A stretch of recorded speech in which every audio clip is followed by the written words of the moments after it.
Hello. I've drifted away from this format for a while, but I came right on back to it in the end.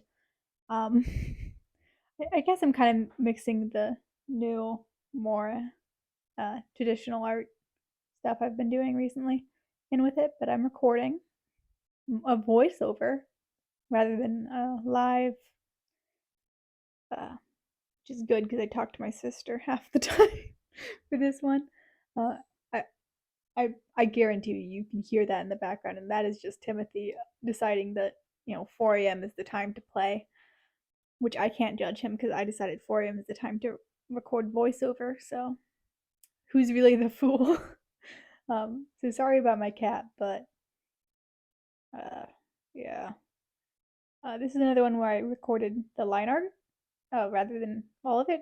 No, technically I recorded all of it because I recorded the sketch as a short, and that will be posted by the time this is posted. So you can check that out if you want. But uh, I feel like I don't know. It just seems like such a it's a lot. Stop chasing your sister, Timothy. Cats. It's a lot of doing to get it so that kind of they record sideways. So my setup works better when it's vertical.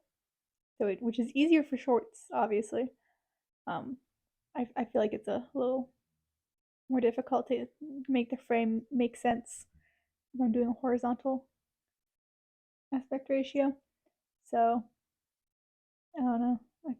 I'm a little reluctant to do something this way, honestly. Because like, yeah, I could crop it and make it a short, but it wouldn't work as well as the other way.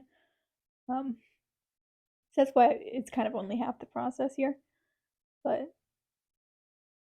yeah, I was interested in, I guess, a slightly more semi-realistic style, I guess, for this one.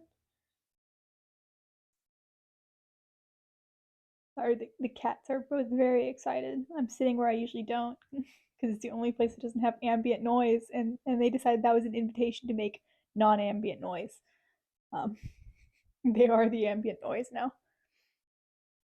Um, so I was just altogether this one isn't too complex. I am using a fine liner instead of a pen and ink, like a dip pen, because I wanted to finish this.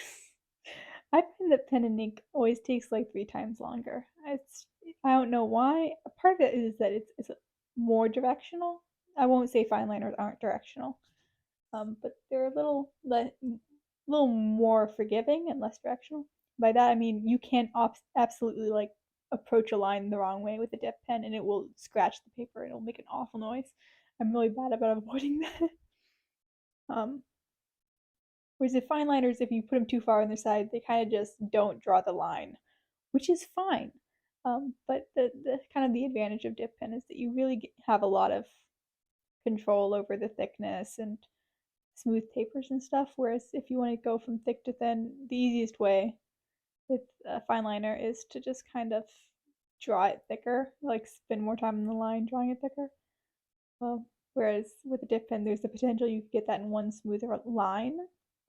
So pros and cons, but I'm more used to fine liners, although I've been difficult because I realized I had a lot of ink.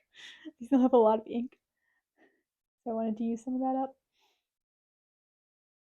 You ever just do that where you look around at your art supplies and you're like, I have way too much of this because like you thought you'd be more into it than you were. And, like you had a phase a few years ago. And you're like, well, I don't want to waste it, so you just go back and you do that. That's kind of my dip pen experience. But yeah, this is a pretty simple drawing here, but it's also a little fussy because like she's kind of almost like nodding to someone, like how you kind of nod when you see someone. Sometimes you're like, "Yep, it's you. I recognize you." As I want to be polite, but I don't actually want to speak to you, kind of thing. So she's kind of doing that. So like very slightly, but it means that like her head is slightly tilted. I guess would be the best way to describe it because you know, drawing things straight on is a choice. everything when you're drawing is a choice, and I find that, you know, I say I find that like I'm special and unique. I'm not. It's really commonly talked about how like don't put things straight on because it feels more natural. I won't say that as like a rule where like never have things go like figures look straight at you, because it is really useful when they're like confronting you, like when they're meant to be confronting and kind of staring you down.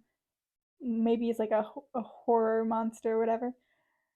It's meant to be unsettling and they're meant to be kind of looking at you. Then you should go to the, you know, right on, because it's not, you're not, you know, catching them unawares in a natural pose. They are turning to face you and they're making their feelings known. But if you want it to be kind of a more casual, you know, composition, yeah, maybe avoid that because it can be really unsettling when, you know, they're just looking right at you, turned dead to you in a bit of a stiff pose. It looks unnatural, and so, you know, it feels like they must have, you know, ended up that way for you. Well, I hope you enjoyed this. I hope she does not unsettle you. Goodbye.